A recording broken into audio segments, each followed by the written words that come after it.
এখনো তাদের দেশে গিয়ে দেখুন, কৃষ্ণাঙ্গদের গির্জা ভিন্ন, শ্বেতাঙ্গদের গির্জা ভিন্ন। সাদা চামড়াওয়ালাদের গির্জায় উপাসনালয়ে কালো চামড়াওয়ালাদের ঢুকা নিষেধ, ঢুকলে মারামারি হয়। কিন্তু আলহামদুলিল্লাহ ১৫০০ বছর যাবৎ ইসলাম আমাদের কাছে আজ পর্যন্ত একটি ঘটনা কেউ দেখাইতে পারবে যে কোনো সাদা চামড়াওয়ালা কালো চামড়াওয়ালার সাথে ঝগড়া লিপ্ত হয়েছে যে আমার পাশে কোন সাহসে কালো চামড়া নিয়ে নামাজে দাঁড়িয়েছ? একটা ঘটনা কেউ দেখাইতে পারবে? আমাদের তো শান হলো এক হি সফ মে খড়ে হো গয়ে মাহমুদ ইয়াস, एक ही सफ में खड़े हो गए महमूद इयास, न कोई बंदा रहा और न कोई बंदा नवाज, न कोई बंदा रहा और न कोई बंदा नवाज। কে ধনী কে গরিব, কে রাজা কে প্রজা, কে গোলাম কে মলিক, আলহামদুলিল্লাহ কোনো ভেদাভেদ আমাদের এখানে নেই। একসাথে আমরা এক সফে মসজিদে দাঁড়িয়ে আমাদের আল্লাহকে সিজদা করি। একবার আমি কোথাও বাসে যাচ্ছিলাম, আমার পাশে এক ভদ্রলোক কথায় কথায় একটু গরম সুরে বললেন, আপনাদের মধ্যে এত মতানৈক্য কেন? ভাই কত মতানৈক্য? কেউ খেলাফত আন্দোলন, কেউ শাসনতন্ত্র আন্দোলন, কেউ খেলাফত মজলিস, কেউ জমিয়ত উলামা ইসলাম, কেউ জামাত ইসলাম, এত মত কেন? জিজ্ঞেস করলাম, ভাই কয়টা হইল? 5টা হইল। আচ্ছা, এই দেশের রাজনৈতিক দল কয়টা? আছে হুজুর 17 করে। আচ্ছা 100 ধরেন, ধরলাম 100, তো 5টা তো আমাদের, বাকি 95টা কার? এখন বেচারা কামড় জবাব দেয়। এরপরে বললাম যে 5টা হিসাব দিলেন, আমরা জীবনে মারামারি করেছি, প্রমাণ দিতে পারবেন? কখনো জমিয়ত উলামা ইসলাম আর খেলাফত আন্দোলন মারামারি করেছে? খেলাফত মজলিস শাসনতন্ত্র আন্দোলন কেউ মারামারি করেছে? করেনি। তা আপনারা কি করেন?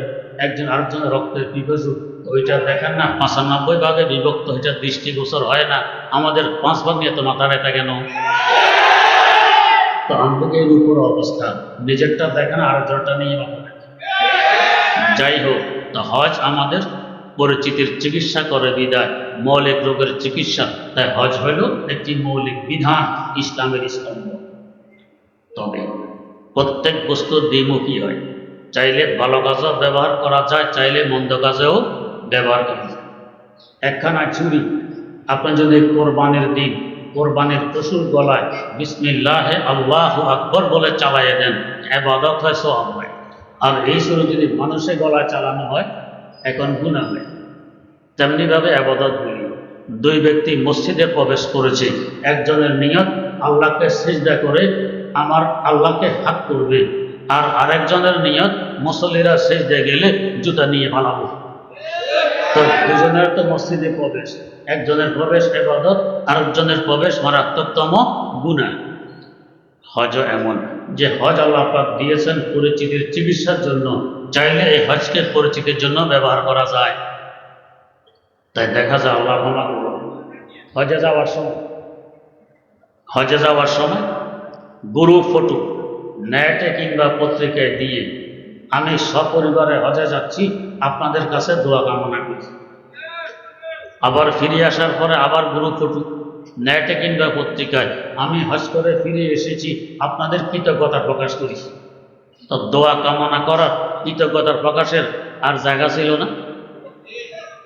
তার মানে এখন থেকে আমি আলহাজ, আমার নামের আগে আলহাজ লাগাবেন। একজন বড় নেতা এক বক্তব্যে বলেছিলেন, মানুষ একবার হজ করলে তাকে আলহাজ বলা হয়, আমি 2 বার হজ করেছি, তারপর আমাকে কেউ আলহাজ বলে না, আমার বড় দুঃখ। হায় হায় হায়, বেচারা দুঃখ। এক বেটা আরেক বেটাকে জিজ্ঞেস করে, ভাই আপনার কি নাম? আমার নাম আলহাজ সমদ আলী। ও জিজ্ঞেস করে, আপনার কি নাম? আমার নাম নামাজি আবিদ আলী। কয় কি নামাজি? এটা আবার কি? আপনি জীবনে একবার হজ করলেন, আলহাজ লাগাইতে পারলেন, আমি দৈনিক 5 বার নামাজ পড়ি, নামাজে লাগাইতে পারবো না? যে হজ ছিল আমার পরিচিতির চিকিৎসার জন্য, তাকে ব্যবহার করতেছি পরিচিতির জন্য। আল্লাহ হেফাজত করুন। এই ব্যাপারে আমার 2টি শের আমি মাঝে মধ্যে বলি, কাবা বে গয়া জাহা কি খাহিশ না গয়ী, কাবা বে গয়া জাহা কি খাহিশ না গয়ী, জমজম বে পিয়া গরমি এ আতিশ না গয়ী, ज़म-ज़म में पिया गर्मी ये आतिश न गई, काबा में गया बुत की मोहब्बत न गई, ज़म-ज़म में पिया किब्र नबुव्वत न गई, ज़म-ज़म में पिया किब्र नबुव्वत न गई। জগতের শ্রেষ্ঠতম জায়গা বাইতুল্লাহ পর্যন্ত পৌঁছলাম, তারপরও আমার পরিচিতির চাহিদা এখনো বিসর্জন দিতে পারলাম না। জগতের শ্রেষ্ঠতম পানীয় বস্তু জমজম পান করে আসলাম, এরপর আমার অহংকার অহমিকার আগুন নিবারণ করতে পারলাম। জমজম বেপিয়া কিবরত কৌবত না গই। যাই হোক, হজ আমাদের পরিচিতি নামক মৌলিক রোগের চিকিৎসা করে বিদায় হজ একটি স্তম্ভ। 3 নম্বর আমার আপনার মধ্যে আছে পানি। পানির স্বভাব কি? ও পানির স্বভাব হলো হর গুজা পোস্তে ইস্তে আবা জারাবাদ, হর গুজা দর্দে দাওয়া আজারাবাদ। যেখানে নিচু জায়গা পায় পানি সেখানে গিয়ে দখলে নেয়। ওখানে তো ছিল আগে বাতাসের দখল, পানি গিয়ে ওই জায়গাটা দখলে নিয়েছে। যে আমার দখলে থাকবে সব কিছু, নেতৃত্ব চলবে একমাত্র আমার। আমার আপনার মধ্যে পানি থাকার কারণে তার প্রভাব বিস্তার লাভ করেছে। আমরাও চাই নেতৃত্ব চলবে একমাত্র আমার, সব থাকবে আমার মুঠের ভিতরে, সব কিছু থাকবে আমার দখলে।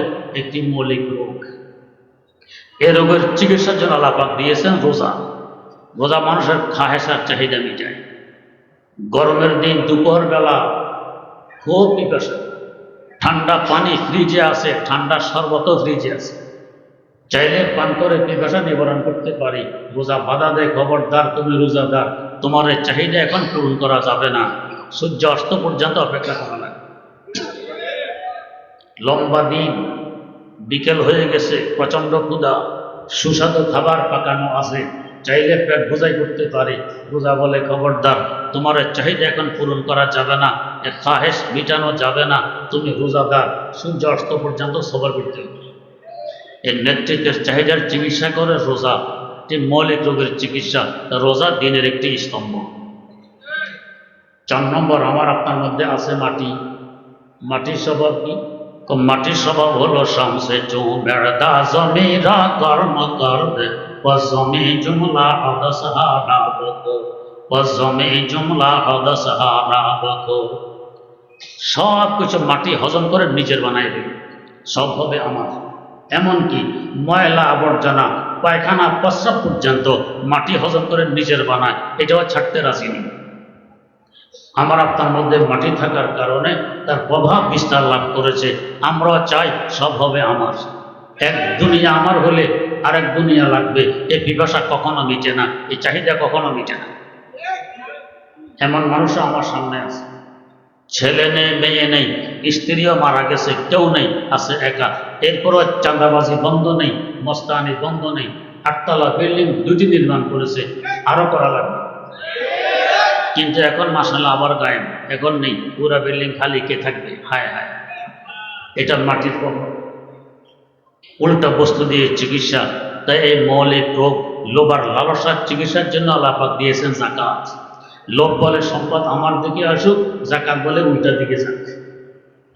যাকাত দিলে সম্পদ পরিষ্কার হয়, সম্পদ বাড়ে, এর পাশাপাশি সম্পদের হেফাজত আমার আল্লাহ করেন। সম্পদের হেফাজত শাইখুল হাদিস আল্লামা জাকারিয়া রহমতুল্লাহ আলাইহি লিখেছেন আবিতি নামক কিতাব। ভারতবর্ষের 2য় বৃহত্তম মাদ্রাসা সাহারানপুর মাদ্রাসার কেশিয়ার ছিলেন একজন দিনদার, আমানতদার, পরহেজগার মানুষ। লেখাপড়া তেমন ছিল না। তিনি কথা বলার সময় কথার ফাঁকে ফাঁকে বলতেন আল্লাহকে ফজল সে, কথার বাক্যা। আমরা অনেকে কথা বলার সময় ফাঁকে ফাঁকে বলি বুঝাইতে পারলাম তো কথা, কেউ বলে বুঝতে পেরেছেন তো কথা, ইত্যাদি ইত্যাদি। উনি ফাঁকে ফাঁকে বলতেন আল্লাহকে ফজল সে, যার অনুবাদ হলো আল্লাহর মেহেরবানি। একদিন সকাল সকাল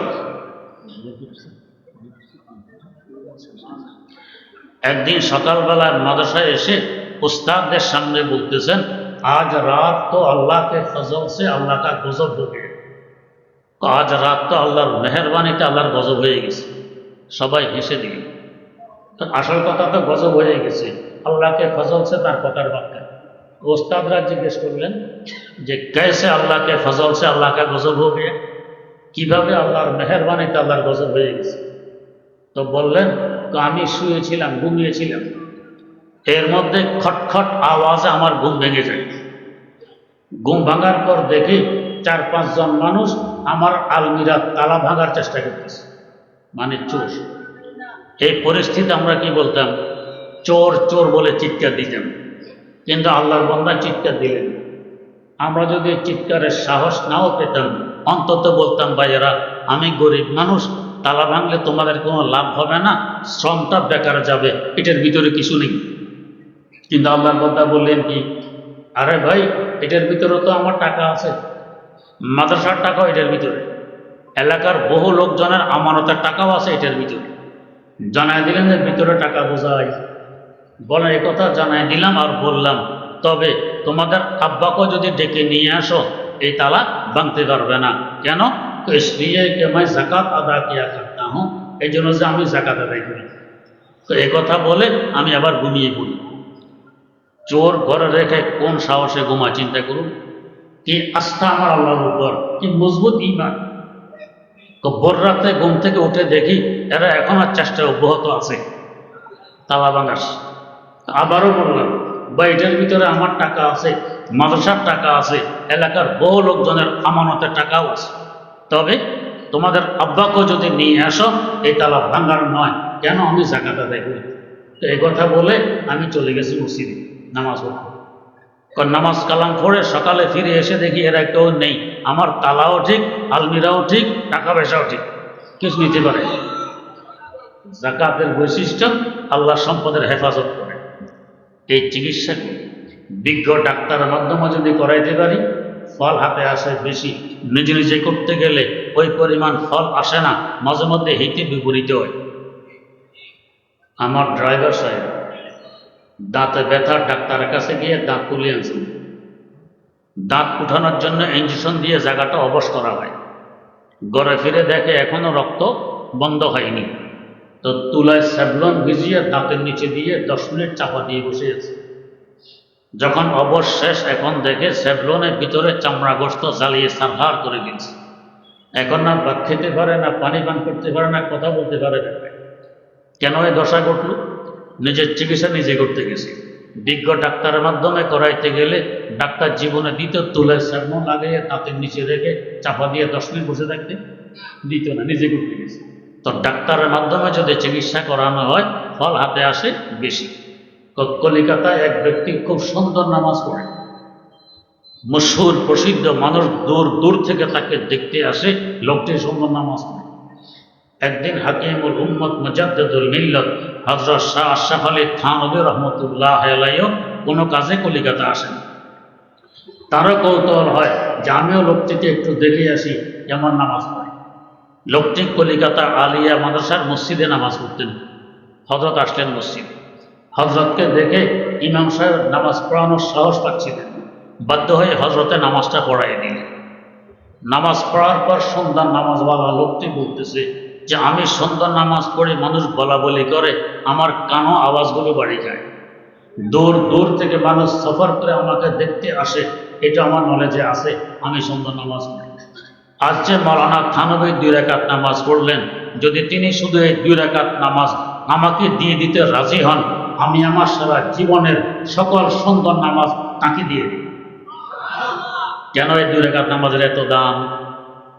তাকে জিজ্ঞাসা করা হইল, তো মোকাম্মাল আজ কামালে কি সিতি, তো মোজাম্মাল আজ জামালে কি সিতি, তো মোজাম্মাল আজ জামালে কি সিতি।